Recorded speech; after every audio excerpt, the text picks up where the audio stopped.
You may remember a few weeks ago, we were very kindly sponsored by Coin Corner, who make the world of buying and selling Bitcoin easier than ever. However, as I introduced Coin Corner and tried to explain a little bit about Bitcoin, I said that Elon Musk would even let you buy a Tesla using Bitcoin. Then, a few hours before that episode went live, Elon Musk came out and said, you can no longer buy a Tesla using Bitcoin, and I looked a bit silly. Luckily, Coin Corner are pretty lighthearted about these things, and they realize they can't control the price of Bitcoin before any sponsorship goes live, and they very kindly offered to sponsor a number of future episodes of this podcast, so we're very grateful to have them on board.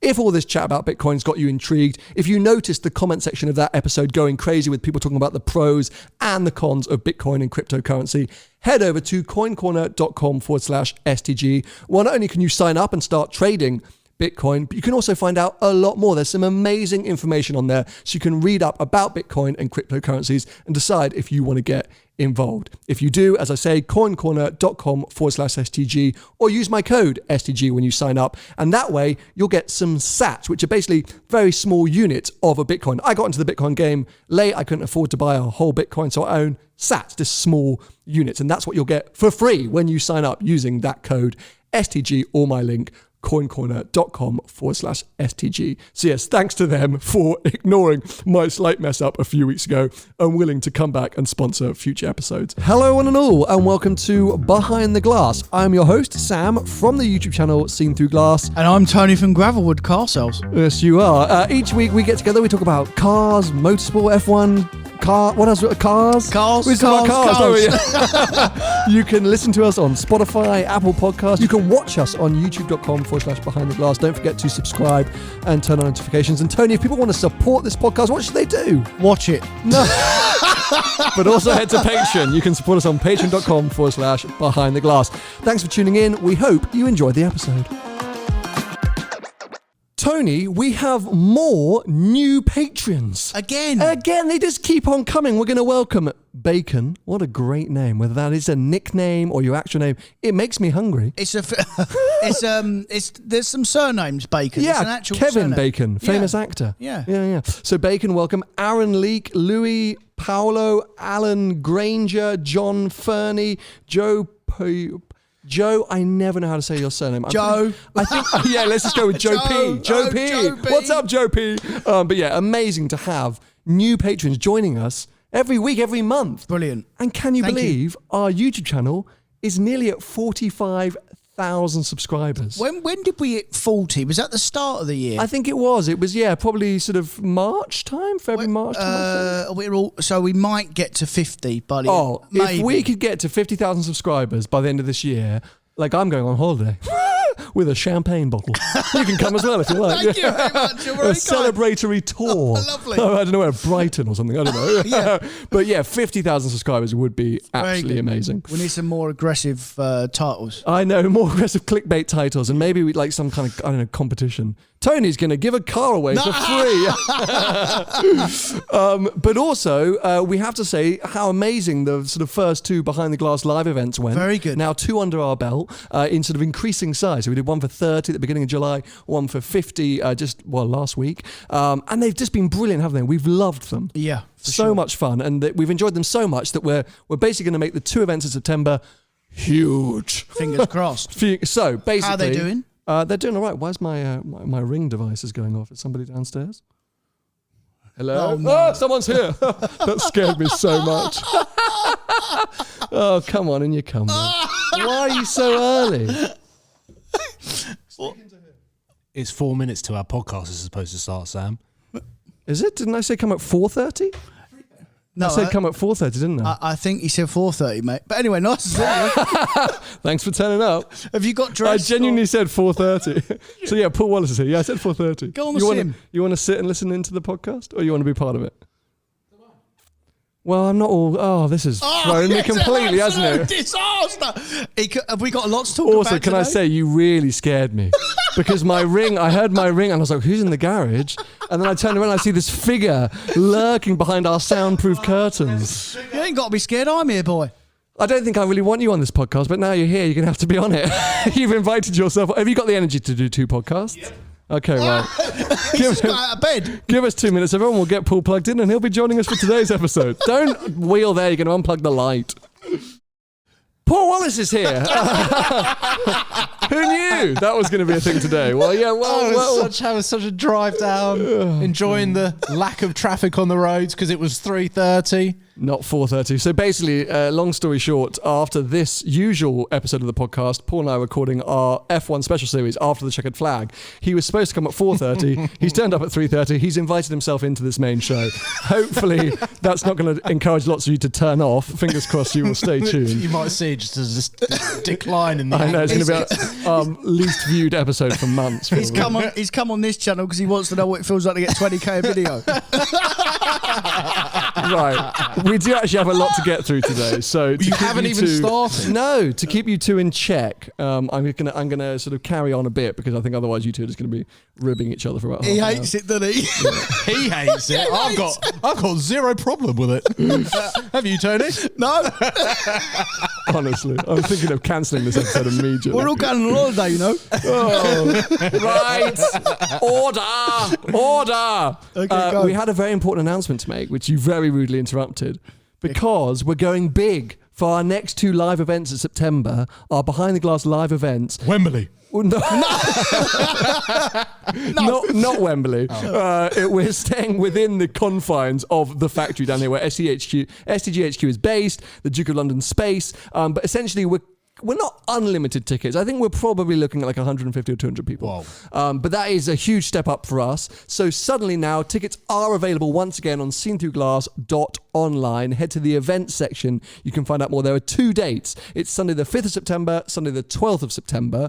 The event will take place from 9:30 in the morning. That's when you can arrive, to around 12 o'clock. There'll be a cars and coffee style sort of section at the beginning. We can turn up, park your cars. We'll sort of do some rate my rides for some of the cars that turned up. Then we'll have a actual podcast recording, which after that we'll hang around and have a chat with everybody. What I will say is, because we are limited on space here, we can't literally have every single car that comes parked in the sort of rate my ride section or in the main sort of space. So when you log on to the event section, you'll see there is rate my ride parking. They're VIP spaces. So if you're looking to come along, get yourself some standard tickets, but then you also need to, if they're still available, buy yourself a VIP Rate My Ride parking space if you want your car to be considered for Rate My Ride. Somebody might be going, I do not want Tony and Sam to judge my car. Yeah, exactly. So fine. So there's actually a huge multi-story car park 50 meters from where the event will be taking place. So you'll be able to get into there and use that for the whole morning free. So do not stress if you don't want to or choose to just turn up and not have your car rated as part of the Rate My Ride section. That's fine as well. Some people get the train and bus as well, mate. Well, there you go. Yeah. A couple of people came last time, didn't they? On train and bus. One really bloke come far. from Scotland. I know, what a legend. On like a megabus? No, someone on a train, mate. On a train. Yeah. So we're super excited. For us, this is going to be mega. 2 huge events in September, which will hopefully then pave the way for even bigger events. Maybe Wembley one day. Are we going to Europe? You keep saying this. Yeah, I don't think anyone is going to Europe anytime soon. But people want us to go, mate. They keep saying, I wish you'd come to our country. Well, fingers crossed at some point, but #COVID doesn't feel like it's happening anytime soon. So I feel like we should stop teasing that. Because I think it's an unrealistic aspiration. For this year. For this year. Yeah. Wembley first, then Europe. And then also we need to announce, so this is why it's annoying you're here, Paul, because you're just interrupting our whole admin section. It's turned up. We're going on a summer break. Oh. A bit like the Formula One season. Where are we going? Well, nowhere. Oh. But series 4 of the podcast is going to come to an end.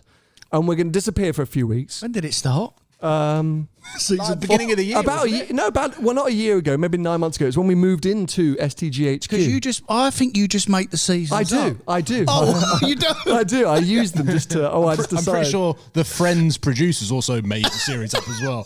It's what happens when you're in control of it, Tony. Okay, fair enough. There was actually so series 1 was when we really started it, and it was a bit all over the place, and you weren't always on part of it. Series 2 was during Drive the World. Series 3 was in the old studio, and Series 4 has been here at STGHQ. Okay. But we've done something ridiculous. We've done like 35 episodes like that for season 4. yeah. So we're going to take a break. We'll be gone for, as I say, the majority of August. We'll be back with that first live event on the 5th of September. So that following week will be the first episode of Series 5, which is going to see a few changes. Nothing really. It will sound and look pretty much the same. It will look a little bit different, but I'm not going to say anything more than that. Not even to me. No. It's better. The less you know, the better. Okay, The fine. less you know, the better. So, yeah, I mean, that's been a huge amount of admin. I feel like we've been recording for about 3 hours now, mainly because Paul interrupted halfway through. I've ruined it quite a lot. You have ruined quite a lot, really thrown us off our flow. But Like anyway, most things in your life. But at least my journey here was fine. Good. Because if to I know. left an hour later, I'd have been stuck in traffic. Well, that's what but then we're hoping. you would have been on time. So let's get into a proper show, shall we? With, as I say, Paul Wallace, our guest for this week. Sound more enthusiastic, Sam, please. Tony, Hello. what have you been up to? Well, I've been at work. I mean, anything exciting been happening at work? Not really, mate. It's same old draining and normal crap. I was going to swear, but I can't swear. It's a family show. Yeah. No, same old thing, No, mate. I'll tell you what happened. He told me the other day he sold his van and, did? and now he's driving around in a Ranger Raptor. It's downstairs. Yeah. It's so cool. It's so cool. I've always thought those things look absolutely mega. And then driving down today, I arrived and it parked up and coming from behind. It looks so impressive. It has road presence. Well, I mean, I knew it was big when I picked it up, but I knew it was really big because I was driving back in it and I was going down a motorway. And normally when you're coming towards a car that's in front of you, as a Range Rover, they normally get bigger as you get towards them. This was getting smaller, this Range Rover. As I was driving towards it, just got smaller and smaller and smaller. I mean, it's huge. It's got, it's obviously not as big as the F-150 Raptor. No. In America, they are genuinely the size of a house. But for European roads, the Range Raptor looks, It's a beast. it's properly cool as well. properly cool. Like, yeah. So you swapped out the daily whip, or what would you call that, the workhorse. But what's been happening with stock? Because, like, how's the market? Is it still so hard right now? Well, I did briefly say something in a chat the other day that I think it's softening off in terms of, I don't think it's increasing at the level it was. It's definitely not going down at the moment, and I don't think that'll happen easy until March, April next year. And when it does, I think it will be steady. I don't think it will be a sharp decline. I think it will just steadily come back down. But I think it's probably plateaued out, as in, there's quite a lot of newish cars, mate, that are really close to list what you pay new for them. So, and there are things for going for big overs again, I think. Like, new GT3s, a couple have come around now, Amaris, Romans, for what, 270, 280, 300,000 pounds? yeah, but initially, I mean, they always do go, the GT products and Ferraris and a lot of cars, there'll be STOs and that when the Black Series become, the early ones will, it's speculative, isn't it? They will put them up for stupid money. It's what they sell for. Correct. That's the most important thing. Romans put a car up the other day, didn't they? The white car. The white car, Yeah. No one knows what they sold it for because it was POA, which actually does annoy me a little bit, POA. Because you can't read the market? Or? Yeah, I mean, it's not really my market, but if you're advertising a car for sale, it's obviously over. Just put the price. Like, who cares? But, Like, did they want like blind bids? Did That's they what just I mean, want yeah. people I to think inquire? so, yeah. And they just go, well, tell me how much you'd pay for it, and Yeah. we'll let you know whether it's yours. yeah, but then if they actually wrote a check for it, you know what I mean? Or is it just a speculative SOR. client? Yeah. I don't like POA, to be honest. I think it would be too hard to write a check for as a business. Correct. 'Cause Yeah. what's it worth? Yeah, That's- it's a massive risk to write a check for 200 grand. Yeah. Because you see two on the market for 275 and 300, thinking you're going to make 50, when actually someone's going to come along and be like, well, actually, it's only the 25, 30 grand over list. And you've just lost 25 grand. Yeah, And from a dealer point of view. If you're that buyer who's theoretically flipped your slot or your allocation, you're doing it to max out the money, right? I guess that's why you're course. doing it. Yeah, so because you're also ripping up a relationship with Porsche. for sure. So you're not going to sell on to a dealer for just a 10, 20k profit if they're then going to try and sell it for another 50 or 60k. So yeah, a bit of a weird one, but I think we've spoken a lot how over the last 18 months or so, or 24 months, that sort of isn't really happening anymore. These big overs for these limited or new exciting cars. But actually, we're kind of seeing sort of the opposite at the moment. And maybe it's going to cool off, or maybe it is cooling off, but there's definitely hype, I think, from the just standing back and watching point of view in some of these cars. Is the STO, is that a customer deliveries happening now? Yeah. Are they? Well, I have some information on it, actually. Inside scoop. Come on, Sam. I don't know if I'm going to... No, I'm going to tell everything. You don't have to... I was about to give you an out there. Is this where we just wheel ourselves out? See you later, guys. No, this is when I cut this part from the episode so that we don't get sued. I was going to give you an out. I was like, you don't have to name names. And before I could even say that, you're like, nah, screw it. So go on then, Tony. No, I'm not going to name names. I'm just going to say, so Lamborghini, they normally get a demo car. It's odd because they all just get a first car regardless. They're all pre-sold, but they're kind of not spec'd by the customer, essentially. Lamborghini spec them. I'm pretty sure it's correct. Either the UK factory or the factory spec them. Correct. Okay. So the factory spec these cars. So however many Lamborghinis dealers they are, they all get one STO that's been spec'd. They can sell it to a customer straight away, but the customer doesn't get to pick the spec. They're just premeditated specs. Or they can use it as a sort of demo or an enticement car. Is that Yeah, they don't know, do they? Because they can sell it. Well, but also, don't they want customers that have orders on these cars to drive them? Well, STOs, you'd think that they should be able to sell them, right? Especially the first ones. You would sort of assume so, but it's extreme. It's a lot of money and things like that. Yeah, but normally big, like expensive cars, GT cars, Pistas, they don't pre-make cars for people to just look at. They kind of make them for customers. It's like going into a sofa shop and being able to buy a sofa that's already in the shop that people have sat on, right? Sort of. But is the thought there, let's just get some physical cars to the market now? Like, we'll spec them up, we'll deliver them to the dealerships, just so people, and then everyone else because COVID is different in the sense that it's completely transformed the way that cars come to market now. We've done it with the Perf though, mate. We've done exactly the same with the Perf. Yeah, did they? Yeah. So they all got one car. So what happens is, what Lamborghini normally do, it's really odd. They've all had the car like June or July, and then the factory shuts now. Yeah. And then the customer cars start coming in September. But the first cars, the first batch, and then they can sell them straight away. So there are some early cars in the country now. There have been a couple of cancelled orders though.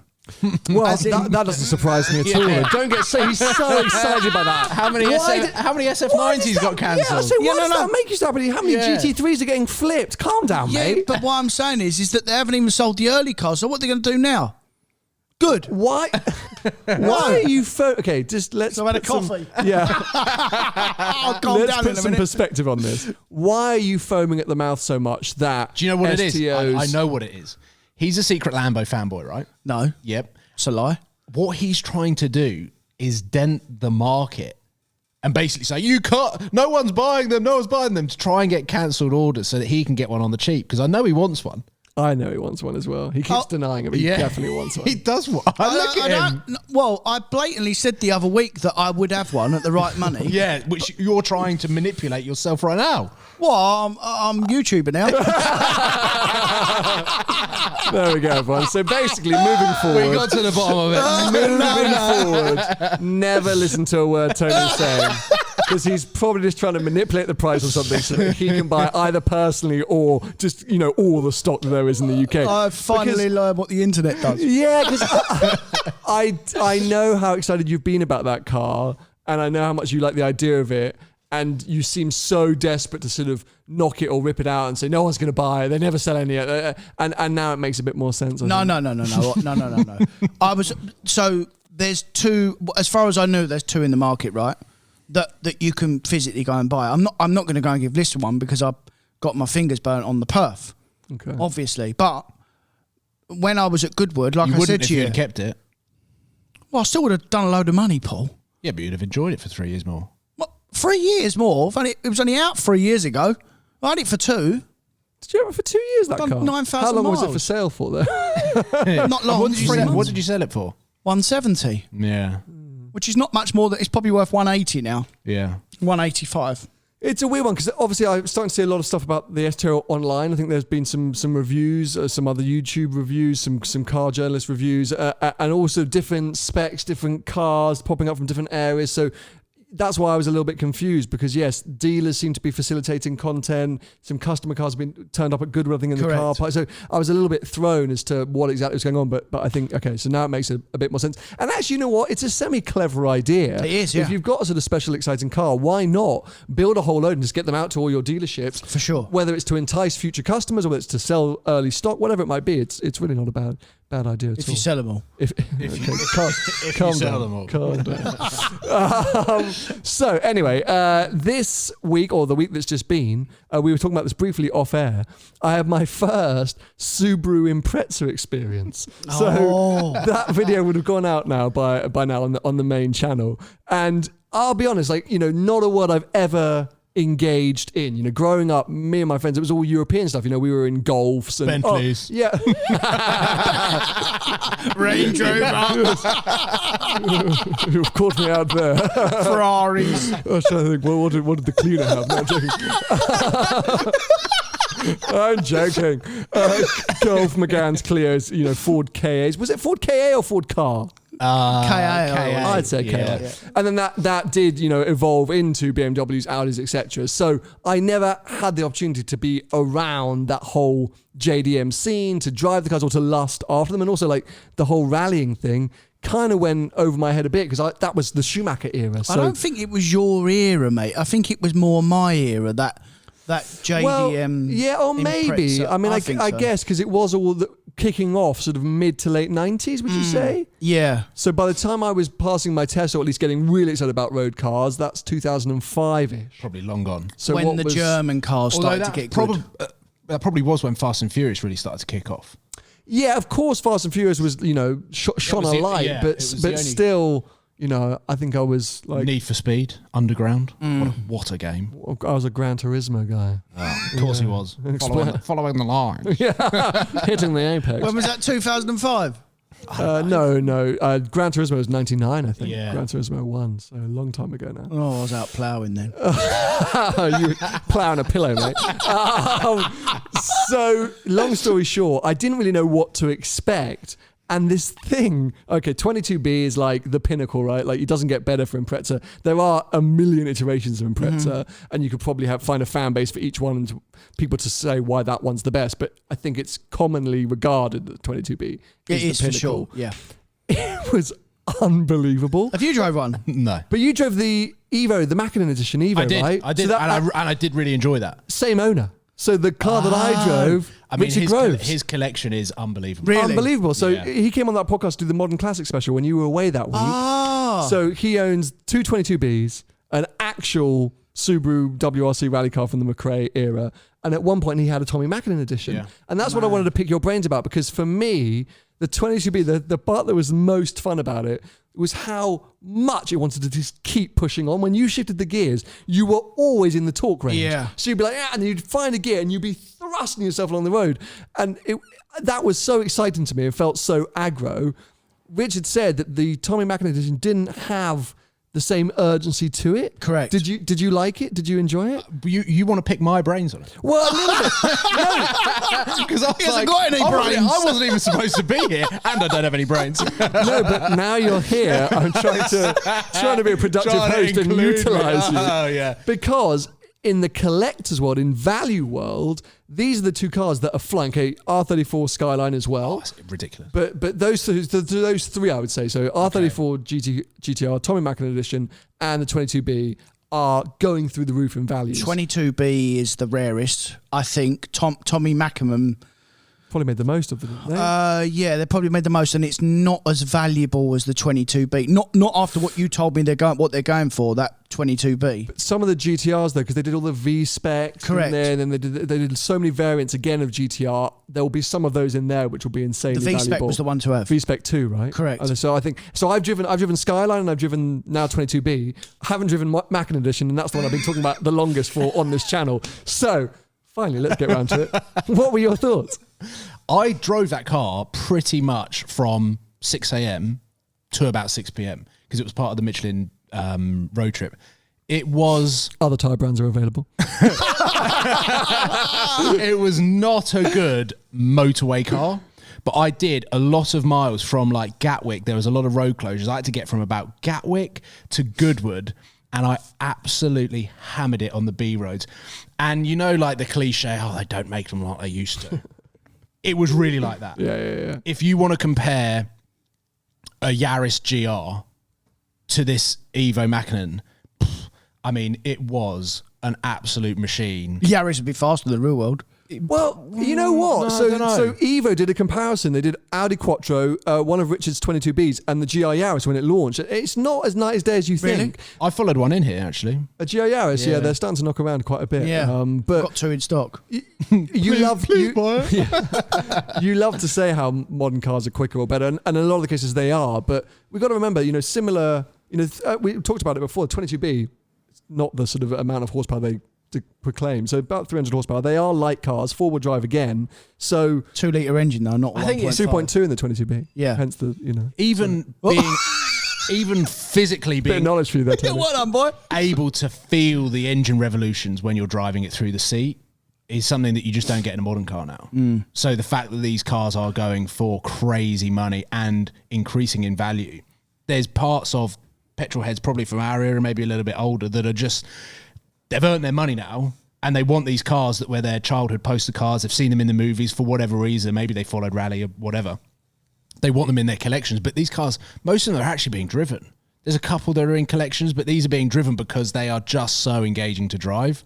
And on the road, something I always knew but hadn't experienced was, how just good they are and how usable they are on the road, how fun they are on the road. They, in comparisons to, of that era, 360s, 355s, whatever you might be looking at, you're low, it's wide, it's hard to see out of, it's loud, it's shouty, all these different things where, well, at least in the Subaru, you sort of sit up quite tall, you got great visibility, it feels really nice and nimble on the road, but also quite soft, it wasn't too hard. So the Mackinnon Edition, did you kind of go into that with any expectations? Because I'm assuming, like me, you weren't massively into the JDM scene, right? Not to the extent of even knowing too much about, obviously I knew the Mitsubishi Evos and I knew the iterations of them. I didn't know too much about that particular edition, even though we'd met him. Yeah. We've met him. No, we met Hervanen. We didn't met. Close. You're thinking Tommy Mackinnon. Have we met Tommy Mackinnon? Yeah. No, we did the mini thing with Hervanen. Okay. Another Finnish guy. Same thing? Kovalainen. I'm joking. Just start throwing out Finnish names. Anyway, keep going. So I went in with very little knowledge or expectations, which is probably the best way to do it.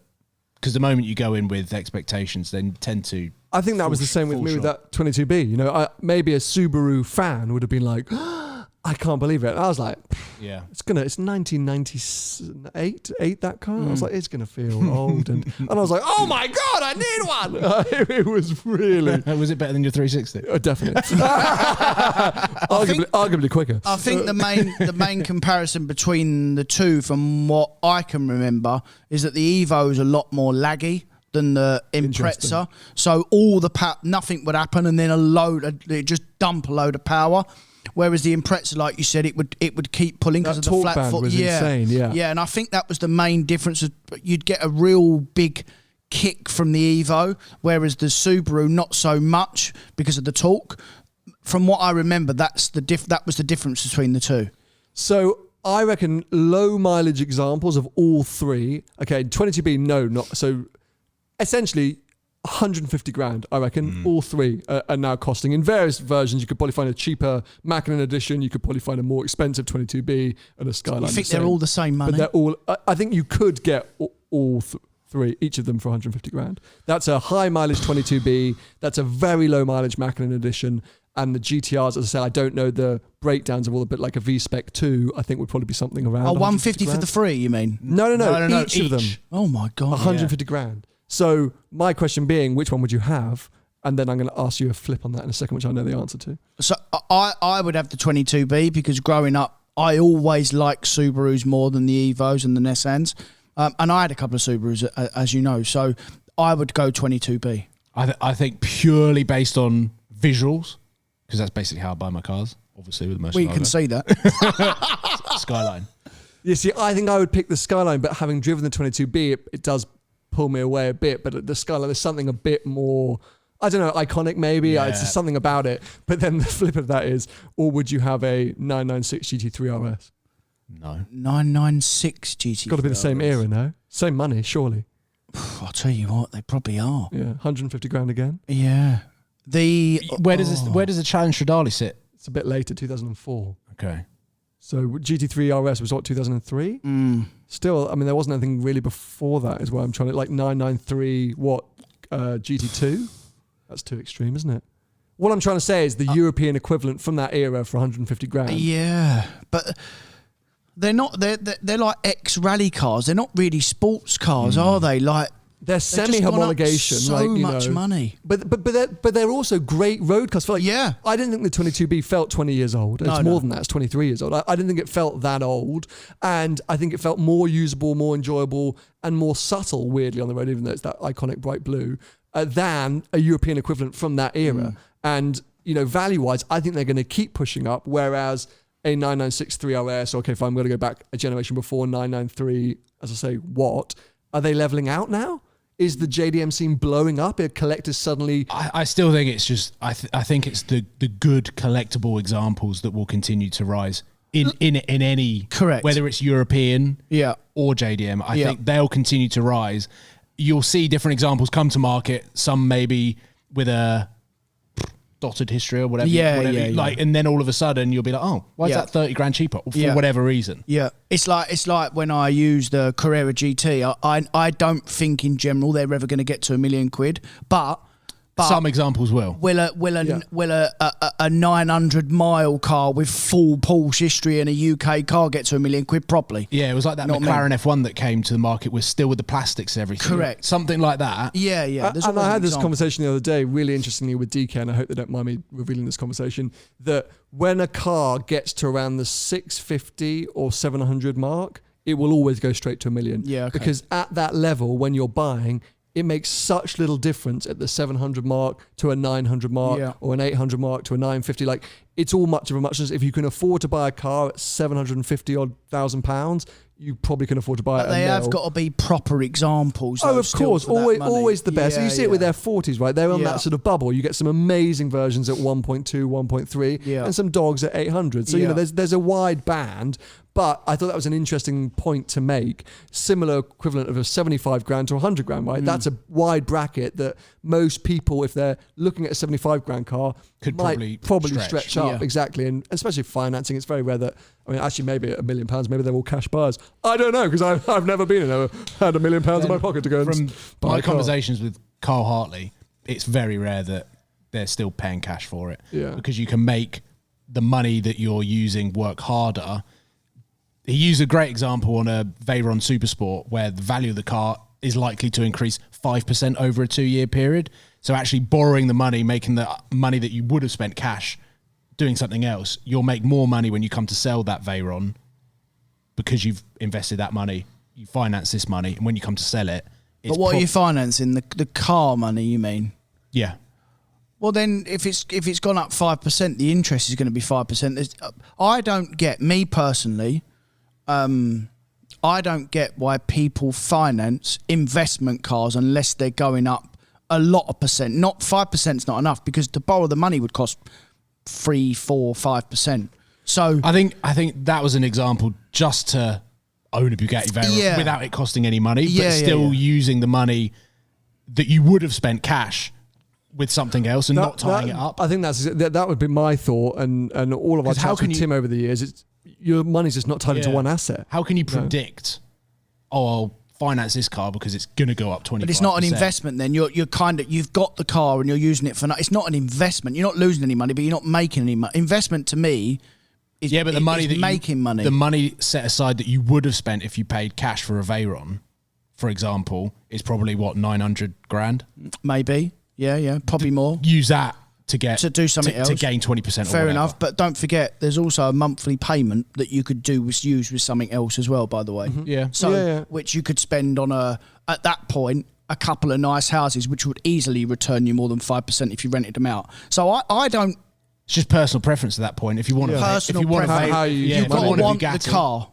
because you want to use it, or you can't drive a house. Do you know what I mean? At that point, Sleep in a car, can't drive a house. You can rev a car, but you can't rev a house. I bet you've tried.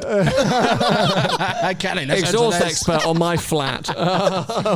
So anyway, well, look, yeah, interesting sort of view, I think, of the market. I say that there's sort of gaining appreciation or values for the Japanese cars, and definitely the rare ones. And obviously, a lot of them didn't actually even come over to Europe initially or the UK initially. So there's sort of an import. Do you think the fact that these Skylines are now becoming available or like legal in America?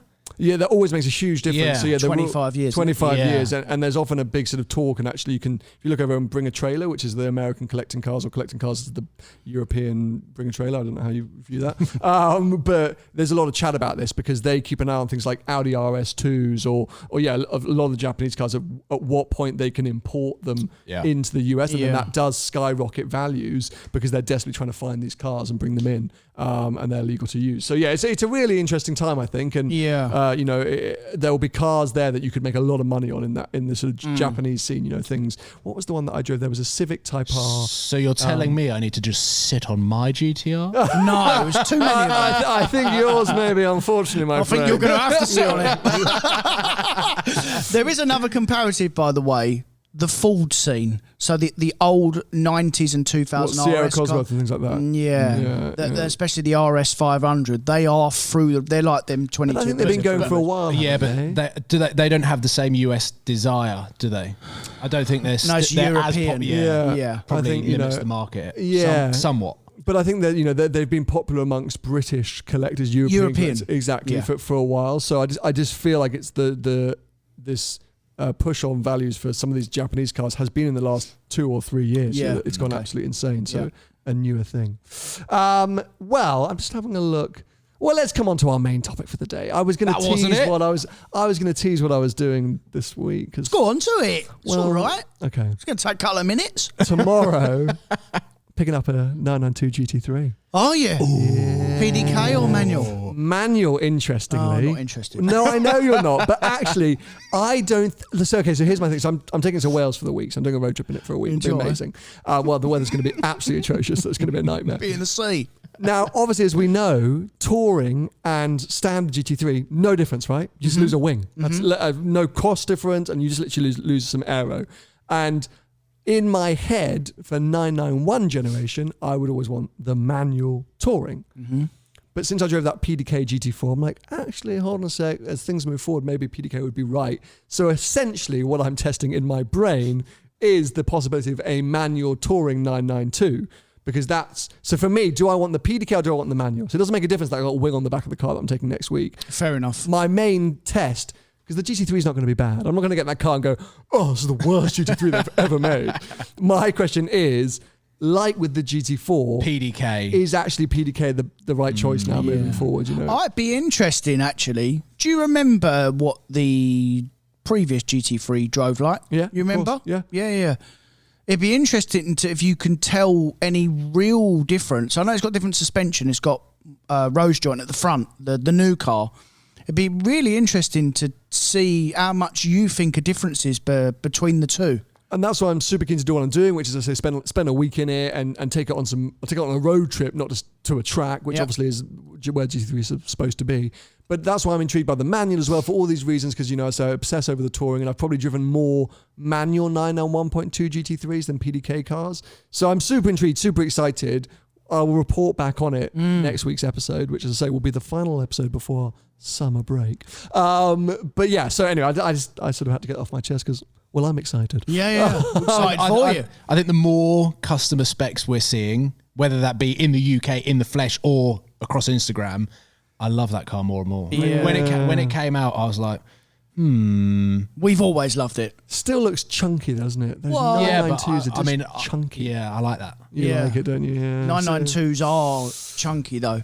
And do you know what? Have you not noticed, in modern cars in generally, last few years, couple of years probably, haven't they become more bespoke now, the specs? As in, these manufacturers have really gone in on PTS cars and ad persona cars and we've spoken about it a bit before, cars. you know, and they're actually opening up the Really Porsche exclusive program here in the UK, and we've spoken about the fact that nowadays, I think as cars blend into each other, people want to be able to put their personality into the car. They want to be able to create something unique and bespoke, whether that's at a level of a Koenigsegg or, yes, even Audi exclusive paint on your RS6. Like, we are seeing it more and more because that's the thing. If you want a car, you want to be able to go another level. You want these extra services. You want to be able to put your touch on it and not just be in another grey Roma pulling up next to another grey Roma at the traffic lights. Yeah, and what that is as well, that's the manufacturer spotting what a huge business wrapping is.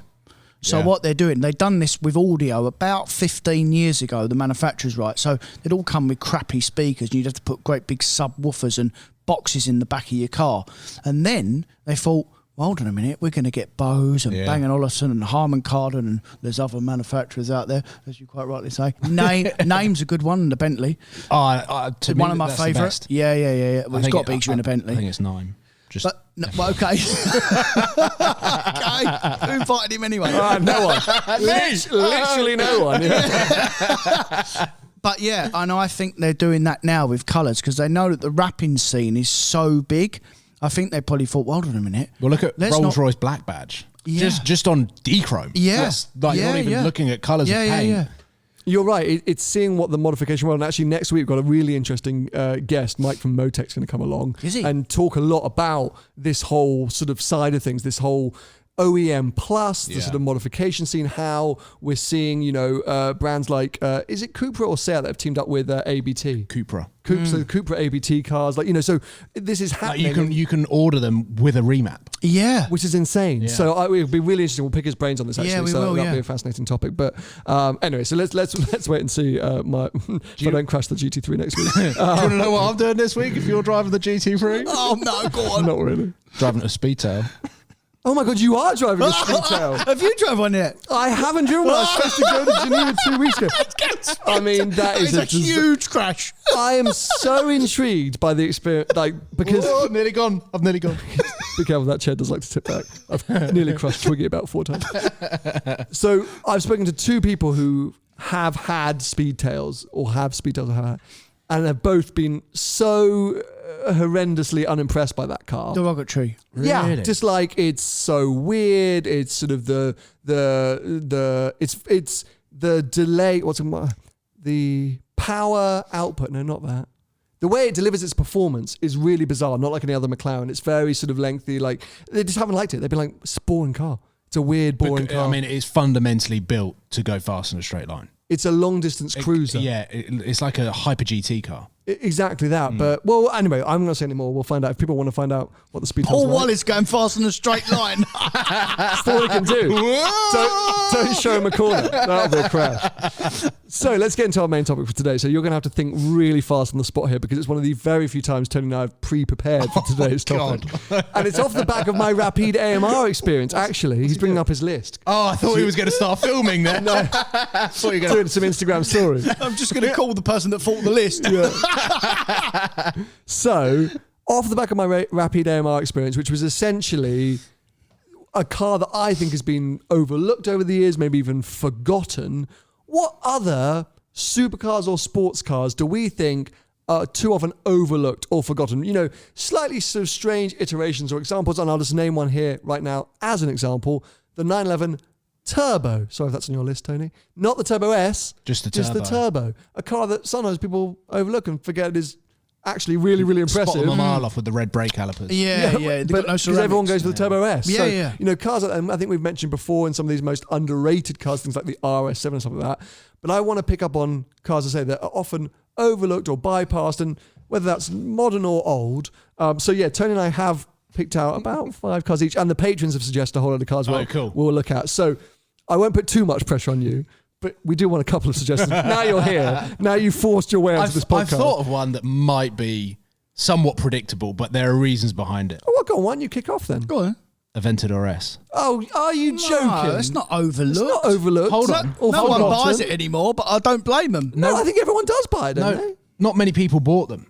I think There's a reason for that. I think, based on Shmee 150's calculations, So here we go. There must be right. at the end of the Aventador production run, they will be the rarest Aventador variant. Aventador S. Aventador S. Is that because if you were going to buy an S, you were probably an SV customer, and therefore what was the point?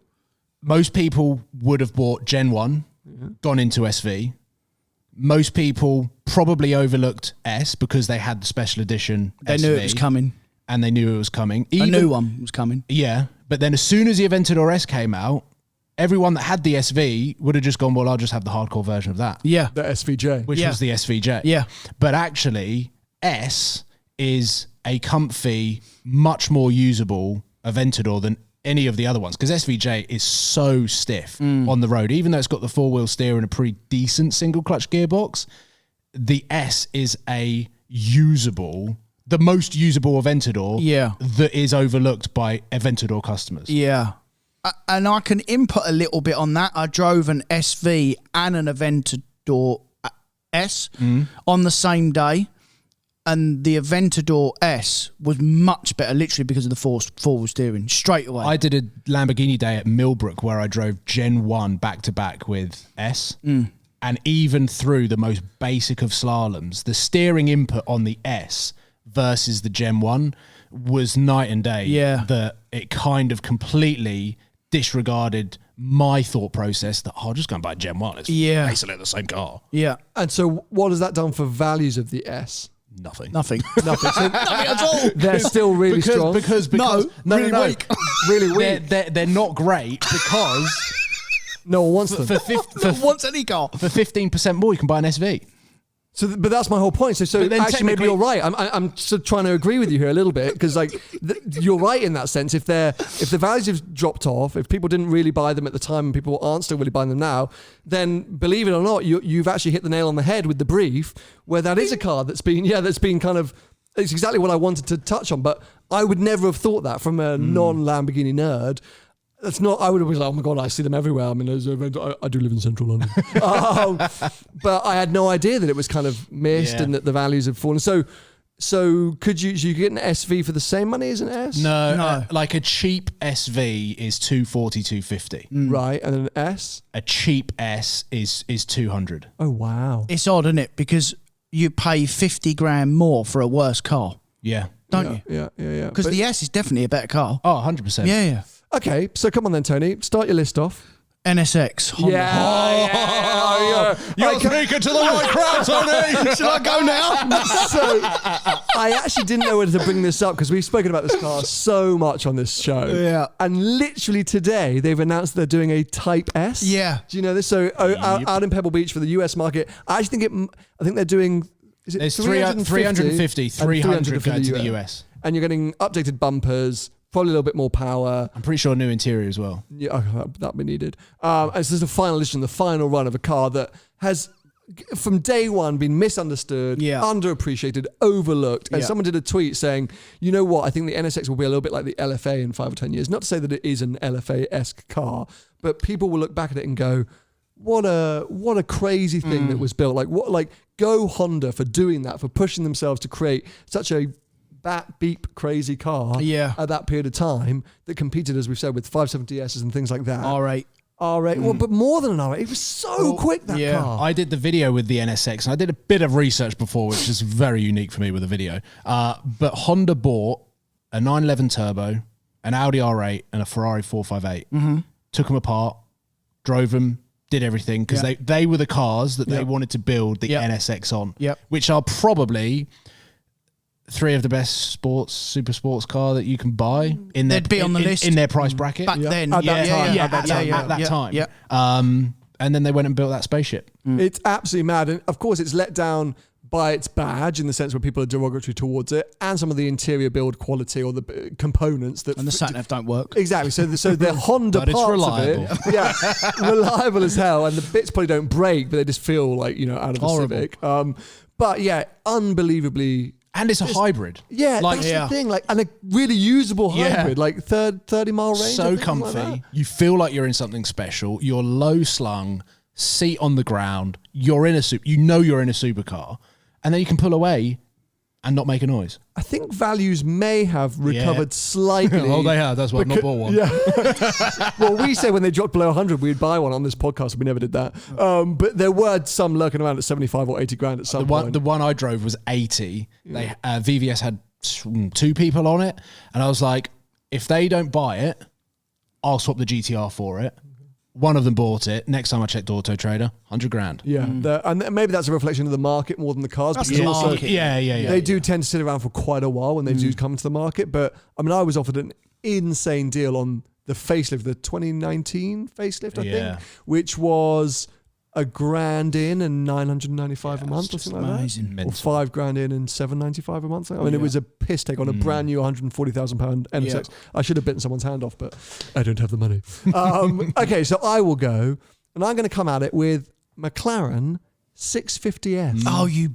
It was on my list.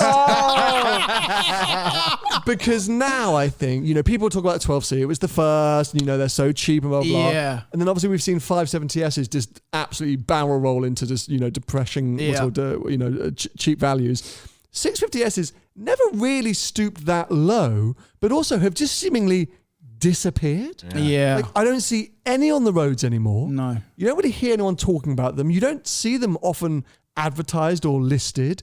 The coupes were insanely rare. Everyone bought the Spiders because they came out such a similar period of time. But also, it was probably the first car where a coupe and convertible performed exactly the same because McLaren and they didn't make so them for very much. long either, did they? And then all you had to do is, if you didn't want the roof down, you could just drop that rear window, and at least you heard the car. Yeah. So that's why no one bought the coupe. That's exactly it. So I mean, and still to this day, it's fairly pointless to pick the Spider, but coupes are super, super rare. And as I say, they sit at sort of 120, 130 for 650S, which we know for 10 or 20 grand more, you get 720. Are they that much? No, surely not. You think they're lower I than think that? 100 grand, mate. I think they're sub 100. Yeah. Let's have a look. In the 80 to 100 grand price Me bracket. too, yeah. Let's have a The look. first time I drove 650S. No, not 80. That's MP. For 12C. Yeah, But that's what I mean. I think because there's only 24 on Auto Trader. Yeah. The one that Cheapest one is 81 grand With loads of miles on it. with... I told you I spend all my time on Auto Trader. You do. 18,000 miles is 81 grand. It's been round the world. Was that Shrews? 9,000 mile car, it's 100 grand. Yeah, that's better. Spider, 100 grand. Yeah. VVS have got Spider. The thing that I think a lot of people overlook, and it was basically my first ever experience and introduction into McLaren, was I drove the 570S for a weekend. I took it back and said, that car is so fast. How do you call that your sports car? Correct. But how much difference does that make the 650S? Yeah. If that's the supercar. And they said, come back and I'll arrange it so that you can drive them back to back. I came back, I drove 570S, I drove it, and I was like, this is still frighteningly fast. Came back, drove 650S. It genuinely felt like a hypercar. Yeah. It's so different and so much faster than 570S. That video driving up a volcano in a McLaren, that was the exact same thing where I spent the whole morning in a 650S Spider, and then we got to the top of the mountain, and on the way back, I jumped in the 570 and Seb swapped in the 650, and I was like, oh my God, get me back in that 650. It's a whole nother level. Like it's miles above. So yeah, still overlooked, still forgotten. I actually think it's got classier, more timeless design than the 570. Yeah. Yeah, I agree. think if we saw one now on the road, a 650, you'd be like, that's pretty cool. Yeah. But in a year's time, when you see a 570S, you'd be like, well, the Artura's out. So at that money as well, why on earth are people buying 12Cs? Actually, I lie. Why are they buying 12Cs? I actually like the look of a 12C. Yes, it's their first road car since the F1. Exactly. Yeah. So I see the point in that. But at 80 grand, okay, 90 grand, 100 grand, it's worth the extra bit of money for the slightly more up-to-date bits and bobs that McLaren stuck on a 650S. It's just a mighty impressive car. Yeah. Definitely over a 570. Yeah. I'd pick a 650S over 570 at 100 grand mark, personally. Yeah. Have you got another one for us, Paul? Or Off the top of my head, I can throw to Tony if not. We can do it. it's fairly niche, but I'll go Shelby GT350. Yeah. Is it a supercar? You still can't get it in the... Are we just talking about supercars? No, sports cars and supercars. Okay. Sports cars. Okay. But you still can't get that in the UK or Europe, can you? No, but it's left-hand drive. It's probably 60, 70 grand. There are a few in the UK, which is why I'm talking about it. I've driven one in the US. I've driven one in the UK. Pretty much exactly the same experience. Obviously, manual. But for 60 grand, whilst the European competitors in that price bracket probably are better on paper and probably faster on track, you'll have so much more fun driving the Shelby. I think I'm going to disqualify you though, because Your beer.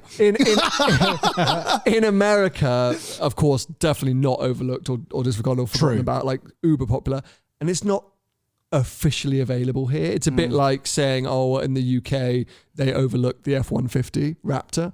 It's not for sale. Yeah. So do you know what I mean? Yeah. Like, I get what you're saying. Yes, you can get one, but they're way overpriced to what they actually are. Like, it's like Dodge Challengers. You see Hellcats here for 120 grand. It's like Americans are literally pissing themselves with laughter. So at that point, you're being overcharged for something. You can't actually really get it, and therefore you're better off in a European counterpart that's probably half the price. Yeah, I agree. So, hey, look, you come. Good car. It's off the top of your head, and I agree, great car, but I'll disqualify you from the list. Just like poor Seb Bertone. That's where we'll get into that in the F1 podcast. Tony, back to you then.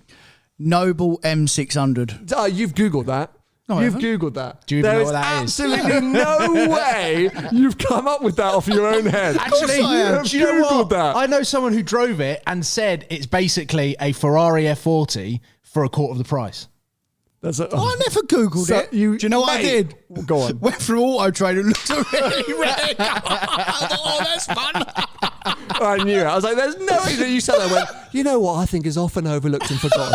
That lovely There's Noble. like one for sale. Mate, and it's But it the is same thing overlooked. that was I think it's the only one that was There was built. at Geneva Motor Show in 2014. It's still trying to But sell it is it. That's overlooked, speed mate. every year. And you know what else made me think of it? That Top Gear episode they I did. remember when they went to Yeah, Italy and it broke down correct. the side of the road. Yeah. So that's what originally made me. And then I looked so at the there is price of two. them. No, Yeah, there there's was different variations. There was different Yeah. generations. No, Yeah, that but was even the in that episode, they M600. needed two. Yeah. Okay, like fair, like you're right, but it's so Yeah, but how much is it? niche and obscure. I didn't. You didn't even look at the ad. No, I looked. So you went on Auto Trader, found a rare car, but didn't even No. do any more research. I looked Noble, saw M600, and thought, just quickly looked at the car and thought, oh yeah, that's the one. How much is it then? What engine's it got? It's got a Volvo engine. It's got a Volvo engine and a manual gearbox, a V8.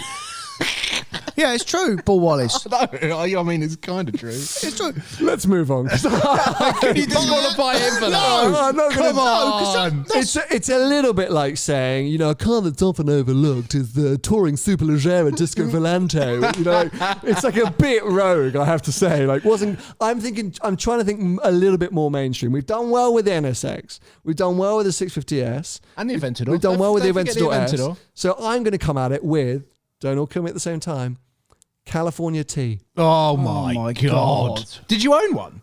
Did you have No. a Cali T? I had a normal you one. had a normal and Cali, the which is worst even one. worse. Okay, so hold on a sec. Why do you say worse? Like, what is bad about the California T?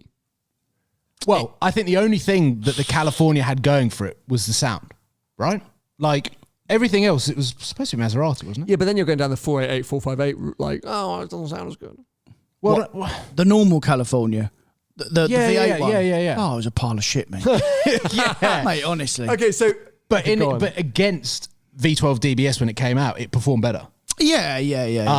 Cali T, I mean, okay, it looked slightly better. I feel like the Portofino is miles better. The Portofino is the miles one. better. Yeah. better. Yeah. No, Okay. I don't have anything else. It's an awful Ferrari, right? Let's come out and say that. it's one of the worst. It should be a Maserati, and it was supposed to be. Correct. It's not a Ferrari. But as a car, take the Ferrari badge away and all the expectations you get with that, it's actually a good car. It's a hardtop convertible, good car that is fast. It does still sound good. Yes, it's not naturally aspirated. Yes, it's that engine we've seen in a million forms in Ferraris, but it does still sound good. You do still get the Ferrari key that you can lay on the table somewhere and try and impress people. It's easy to use. We've actually done that. It's got it's got with Say, Schmi- Met Kelly. with Not Schmi's with FM. not with his key. Definitely not the 360 key. It's got a relatively good boot. It's easy. Like, Okay. it's a good car that I think people often are like, ugh. Do you know what you should have said instead of California T? Lusso T. No. Yeah. I think you should have said Portofino. No, but it's not. I don't think it's overlooked at all. I think, I think do. they're selling like hotcakes. I think people are buying them. I see them all over London. I think Lusso T is more overlooked because you can get the V12 version, which everyone's buying. And who wants a rear-wheel drive Lusso? Well, you drove one. Insane, nuts, but not the car I'd ever buy because. Yeah. Well, isn't that the whole point of an overlooked car? Yes, no. You're right. We're now getting lost in the technicalities. Just disqualifies He just makes his own rules up, mate. You can't win. He's right. No, your idea's rubbish. Your idea's rubbish. Here's mine. Welcome to the Behind the Glass podcast. Paul, you finally figured out how this works. I just don't want to get on that Cali T argument just yet because I just think that it's poo-pooed by Ferrari people like me, but general car people going, oh, it's a crap Ferrari. But I actually think it's an all right car. And I actually think at that money, you're hard pushed to find a convertible. I don't even think how much is it? This could sway my entire decision on whether you should be disqualified or not. I'm going to say 90 grand, 80, 90 grand. It's pretty good value, actually. I was going to say, what else can you get at that money, which is that exotic or lets you into that owner's club that performs like it does, that does everything it needs to do? Like your hard Vanquish push. S? No, Vanquish. Just a nice late ZF. Yeah, fair. ZF gearbox Vanquish. Yeah. I've got one. Go on. FF. Not over. I wouldn't say overlooked. Really? Yeah, I think still highly regarded. Really? It's pretty personally, cool. I don't think it's overlooked. No, I don't know, mate. Is it not overlooked now? Might not have been back then, but it is now. Great value for money again. We're talking about cars again. 90 grand for a 4-seat V12 Ferrari, but. I would say FF is a better shout than a Cali T because if we're talking about overlooked good sports cars, FF, not Cali T. Cali T's are more expensive than we thought, by the way, 105 grand upwards. Yeah, but that's what FFs are, right? For a half decent one from a dealership. Yeah. I prefer an FF all day long. Yeah, I would prefer an FF, but it's actually more practical. V12. Maybe I'm mistaken. Maybe they are overlooked. I just don't think of it as being an overlooked car. I think of it as being a sort of, well-regarded, popular. But I think it was well-regarded. Yeah. I'm trying to control the values. Well, let's have a look at some of what the patrons have suggested because we could go on like this forever. So I want to see what other people are saying. S63 Coupe, totally agree with that. We've spoken about that before. Very You cool. had that S500 Coupe at one point. It was super nice. Love them. So that's a good shout from D Fog. And it was that S-Class was the first time that we saw that almost like singular screen, even though it was obviously two screens. Yeah. It was their first attempt at that really nice. Really nice interior design. Yeah. Nadeem Rahim has spoken about kind of stuff which we're thinking about. NSX, GTR, he's saying the V12 advantages. No, AMG GTR. Nice try. No, I don't think that's overlooked. No, I don't think it's chance. overlooked. No, exactly. No, yeah. I'd agree with you there. Let's have a quick look here. Someone did a very good suggestion for me. Oh, yeah. Kev Arkless has said the Porsche 959. I'd say that's overrated. Yeah. I think it's 959? Yeah. Yeah, I'd agree. The hypercar. I drove that and I was like, what is the value of that now? Oh, millions. Million quid, yeah. Yeah, I remember seeing 850 to 1.2, something like that. Yeah. Same as an F40. Yeah, exactly. It's in that same bracket, but that's what I think. I drove it and I was like, what? I remember, I will not disclose the name of the owner, but a 959 came into SB and I'm pretty sure it was a 75 grand clutch. It wouldn't surprise me. Sounds about right. Yeah. Because Porsche literally had to manufacture one. Yeah, well, the technology that went into that car was insane, but actually the road car ended up being heavy and a bit cumbersome, I thought.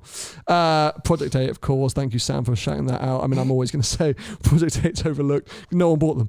So, cuts me deep, that one. Now, Nathan Black DeVos, I'm going to say. Great shout. TTRS.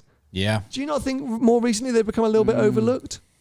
Little forgotten? I think when the TTs went more angular with the lines, I don't know what, maybe it was 2016, 2015, 2016, when it really stepped away from being the hairdresser's car. Yeah. And Audi really built a good sports car. Yeah. I think there on in, every time I drove a TTS, TTRS, I always saw comments, oh, it's still a hairdresser's. Yeah.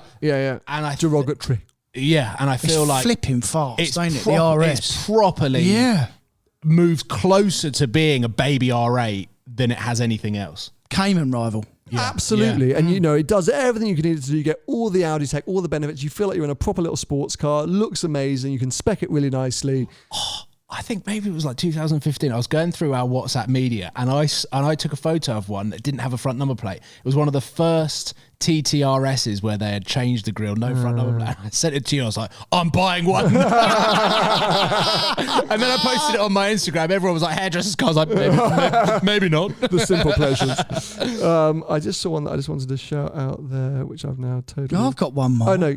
Okay, go on. You go. I've got one as well. We go. XKRS Jag. Yeah. Well, XK full stop, right? XKR, XKRS, like that whole... We've spoken about that before. Flipping good car. Brilliant car. Yeah. People forget it's got that engine in it. Loads. By the way, complete sidestep here. Who knew about the Velar SV autobiography? Yeah, it's like an SVR. Yeah. It's got exhaust When that did can that come swallow out? you up. Yeah. When did that come out? When they launched the Velar. Like or pretty a much couple straight of years after. ago, yeah. I totally missed that existed.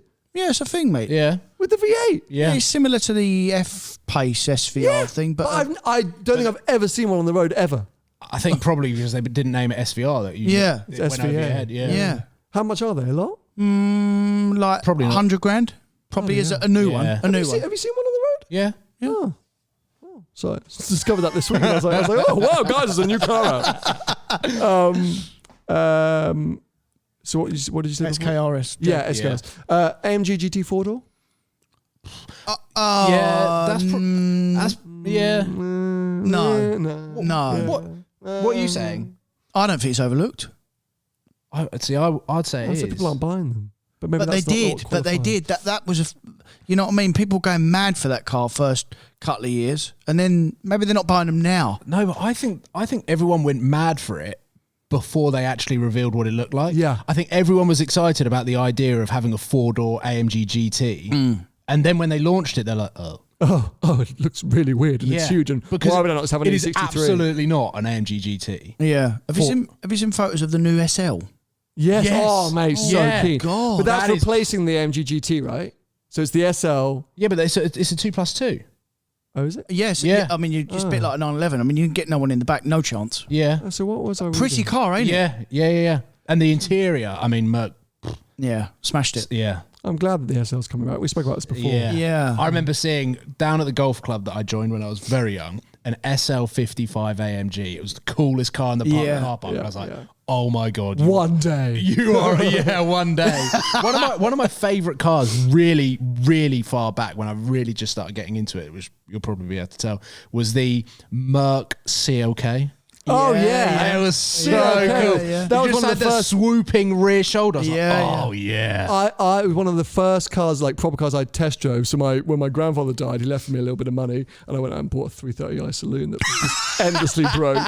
But when I was doing test drives, CLK was nothing. I was thinking, what was a low petrol engine CLK? 200 or Yeah. 180, yeah. Something like that, and I went and test drove it. And I was like, this is so nice. Went with a 330i saloon that had brake failure and a petrol leak whilst I was in a car wash. Then everyone freaked out, go away! I was like, oh my God, I've picked a real shitter. Anyway, well, look, we would love to hear from you guys. What are your thoughts? Cars that, overlooked or forgotten, things like Rapide AMR, 650S, Aventador S, things that just you don't feel like people really give enough respect or attention to. So comment below. If you're listening, please tweet us. You can even tweet Paul this week because he's here, in case you didn't know. We didn't. But yeah, hashtag behind the glass and let us know your thoughts. But anyway, so that brings an end to today's episode. As I mentioned at the beginning, tickets are available now. They are live at seenthroughglass.online. Go to the event section, get yourself some standard tickets if you want to come along. If you want your car to be part of the Rate My Ride car display, buy yourself a VIP parking space. Otherwise, free parking is available at a big multi-story that's literally around the corner, so do not fret. There'll be coffee, there'll be snacks, there'll be entertainment. It's going to be Say with the bacon rolls there. who knows if Paul might turn up halfway through. It seems to be a thing that he does. And yes, next week will be our final episode before a sort of small summer break, and we'll be back with you then in mid-September. So yeah, if you want to follow Tony, he's at Tony Gravel Car Sales on most social media. Wallace PJW over here, or Supercars London. You can also check him out. And I'm at Seen Through Glass on most social platforms as well. Catch up with you soon. Bye-bye. Bye.